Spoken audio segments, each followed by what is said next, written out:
नमस्कार, जयम विशेषमध्ये मी तेजल नागरे तुम्हा सर्वांचं स्वागत करते। दिल्लीतील कथित दारू घोटाळ्याशी संबंधित मनी लॉन्ड्रिंग प्रकरणामध्ये अंमलबजावणी संचालनालयाने मुख्यमंत्री अरविंद केजरीवाल यांना चौकशीसाठी हजर होण्यास सांगितलं होतं।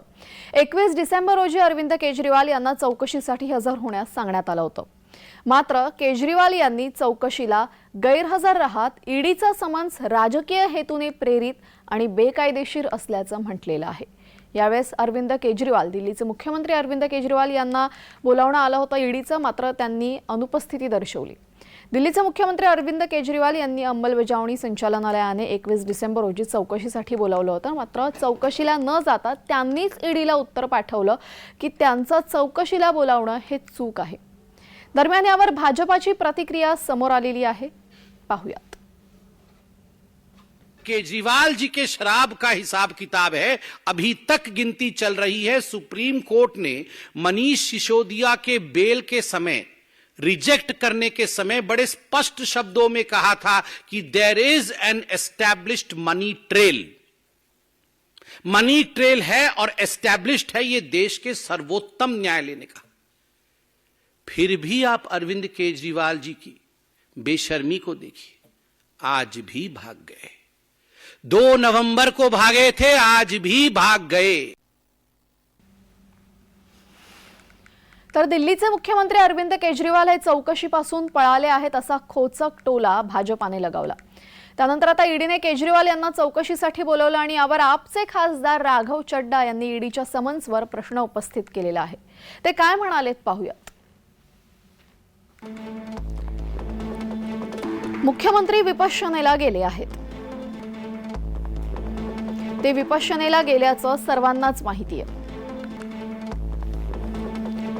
ते या ध्यानाच्या कोर्ससाठी नियमित जातात। ही पूर्वनिर्धारित आणि पूर्वघोषित योजना आहे। ते वकिलांचा सल्ला घेतील आणि ईडीला काय उत्तर द्यायचं आणि काय नाही द्यायचं हे तेच ठरवतील, अशी प्रतिक्रिया आप खासदार राघव चड्ढा यांच्याकडून आली होती।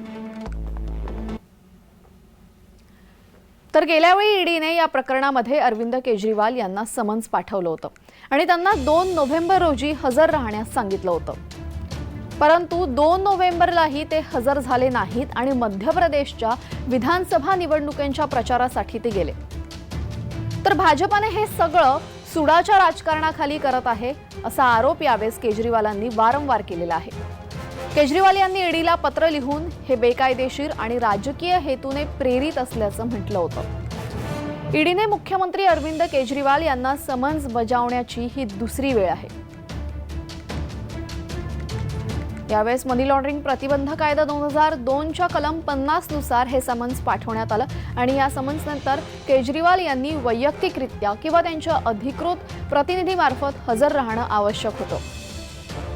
जानेवारी 2022 मध्ये दिल्ली न्यायालयात दाखल केलेल्या प्राथमिक तक्रारीमध्ये म्हणजेच आरोपपत्रामध्ये ईडीने असा दावा केलेला आहे की अरविंद केजरीवाल यांनी समीर मेहेंद्रू नावाच्या आरोपीशी व्हिडिओ कॉलवर चर्चा केली आणि या चर्चेत त्यांनी मेहेंद्रूला सह आरोपीसह आणि आप नेते विजय नायर यांच्याबरोबर काम करत राहण्यास सांगितलं होतं आणि याच नायर यांना केजरीवाल यांनी कथितपणे त्यांचा जवळचा माणूस म्हणून संबोधित केल्याचा आरोपही आहे। ईडीने हा संपूर्ण दावा केलेला आहे की नायरने मेहेंद्रूला नवीन अबकारी धोरण केजरीवाल यांच्या विचारातूनच आल्याचंही सांगितलं होतं।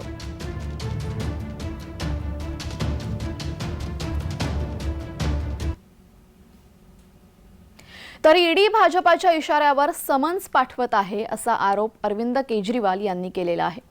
ईडी इतरांना फसवण्यासाठी हा तपास करत आहे असंही दिसत असल्याचा आरोप केजरीवाल यांनी केलाय। साक्षीदार म्हणून ईडीने त्यांना बोलवून घेतलं आणि संशयित म्हणून समन्स बजावलं हे स्पष्ट नसल्याचा टोलाही यावेळेस केजरीवाल यांनी लगावलाय। ईडीने त्यांना एक व्यक्ती म्हणून बोलावलेलं आहे की दिल्लीचे मुख्यमंत्री म्हणून की आपचे राष्ट्रीय संयोजक म्हणून हेही स्पष्ट केलेलं नाहीये असंही वक्तव्य केजरीवाल यांनी केलेलं आहे। अरविंद केजरीवाल यांना ईडीचं हे समन्स कायद्याच्या कसोटीवर टिकू शकत नाही असं म्हटलेलं आहे। म्हणूनच 2 नोव्हेंबर रोजी आणि 21 डिसेंबर रोजी या दोन्ही दिवशी जेव्हा त्यांना ईडीने बोलावलं आणि या दोन्ही दिवशी अरविंद केजरीवाल वेगवेगळ्या कारणांमुळे ईडी चौकशीसाठी गैरहजर राहिलेले आहेत. पहिल्या वेळेस 2 नोव्हेंबर रोजी मध्य प्रदेश निवडणुकांच्या प्रचारासाठी ते अनुपस्थित राहिले आणि 21 डिसेंबर रोजी जेव्हा त्यांना बोलावणं आलं त्यावेळेस त्यांनी विपश्यनेचं कारण पुढे करत ते चौकशीला जाणं त्यांनी टाळलं. दरम्यान भाजपाने त्यांना पळपुटं म्हटलेलं आहे आणि केजरीवाल चौकशीला घाबरले का, चौकशीमध्ये जर काही तथ्य निघालं तर त्यांना अटक होईल का अशी भीती सध्या त्यांना वाटत असल्याचंही विरोधकांचं म्हणणं आहे. हेतुपुरस्परपणे हे समन्स पाठवण्यात आल्याचंही केजरीवाल यांनी म्हटलेलं आहे.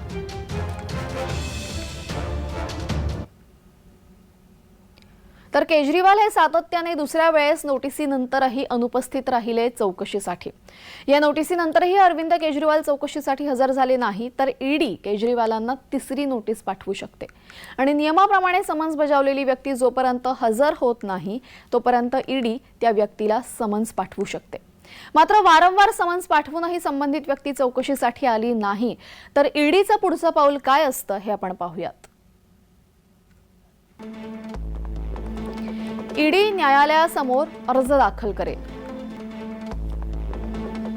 केजरीवाल यांच्या विरुद्ध अजामीनपात्र वॉरंट काढू शकेल. ईडी केजरीवाल यांच्या घरी जाऊ शकते आणि तिथे चौकशी करू शकते. ठोस पुरावे मिळाल्यास केजरीवाल यांना अटकही करू शकते.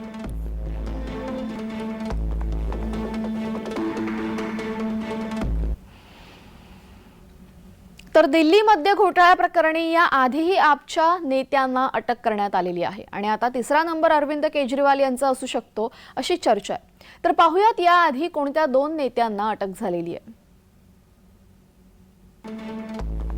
आपचे नेता मनीष सिसोदिया यांनाही अबकारी घोटाळा प्रकरण अर्थात दिल्लीतील मद्य घोटाळा प्रकरणात अटक झालेली आहे आणि त्यानंतर संजय सिंग यांनाही या घोटाळा प्रकरणी अटक झालेली आहे. आणि दरम्यान महिनाभरापूर्वीच संजय सिंग यांनी मोठा दावा केला होता. संजय सिंग यांनी दावा केला होता की अरविंद केजरीवाल यांच्या विरुद्ध कट रचला जातोय आणि फक्त कटच नाही तर त्यांच्या विरुद्ध घातपाताचं षडयंत्र रचलं जात असल्याचा आरोप यावेळेस संजय सिंग यांनी केलेला आहे. आणि आपचे हे दोनही नेते आता तुरुंगात आहेत याच घोटाळा प्रकरणी.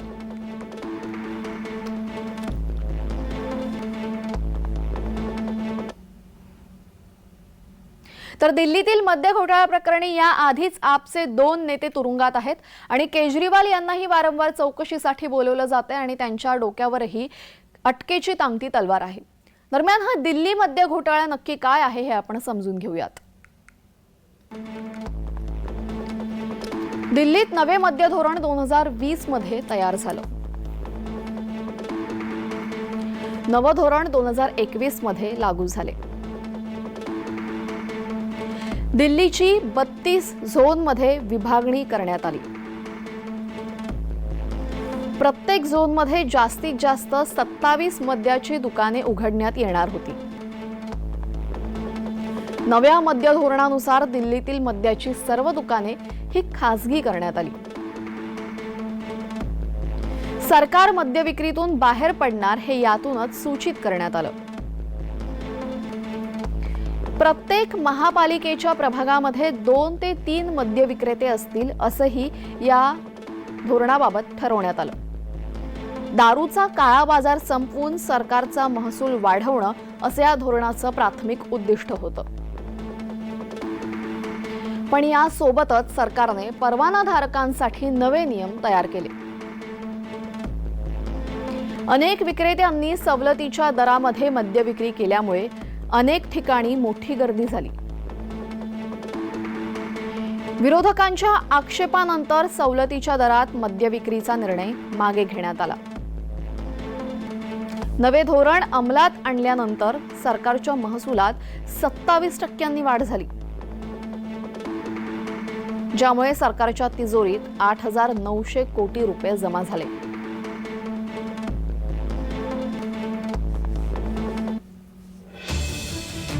तर आता अबकारी घोटाळा प्रकरणामध्ये अरविंद केजरीवाल यांना दुसऱ्यांदा ईडीने समन्स बजावलेला आहे आणि दुसऱ्यांदाही ते चौकशीसाठी गैरहजर राहिलेले आहेत. चौकशीला त्यांनी दांडी मारलेली आहे. पहिल्यांदा 2 नोव्हेंबर रोजी त्यांना बोलावण्यात आलं होतं, तेव्हा मध्य प्रदेश निवडणूक प्रचार हे कारण देण्यात आलं आणि दुसऱ्यांदा आज जेव्हा 21 डिसेंबर रोजी त्यांना बोलावण्यात आलं तेव्हा त्यांनी विपश्यनेचं कारण पुढे करत चौकशीला जाणं टाळलेलं आहे. दरम्यान जर ते चौकशीला गेले तर त्यांना लगेचच ईडी अटक करेल अशी भीती आपचे खासदार व्यक्त करतायत आणि हे संपूर्ण षडयंत्र केजरीवाल यांच्या विरोधात आपच्या विरोधात जाणीवपूर्वक रचलं जात आहे असा आरोप सातत्याने केला जातोय. तर भाजपाने मात्र यासंबंधी त्यांची प्रतिक्रिया वेगळी नोंदवलेली आहे. भाजपाचं असं म्हणणं आहे की आपचे सगळे नेते हे भ्रष्टाचारी आहेत.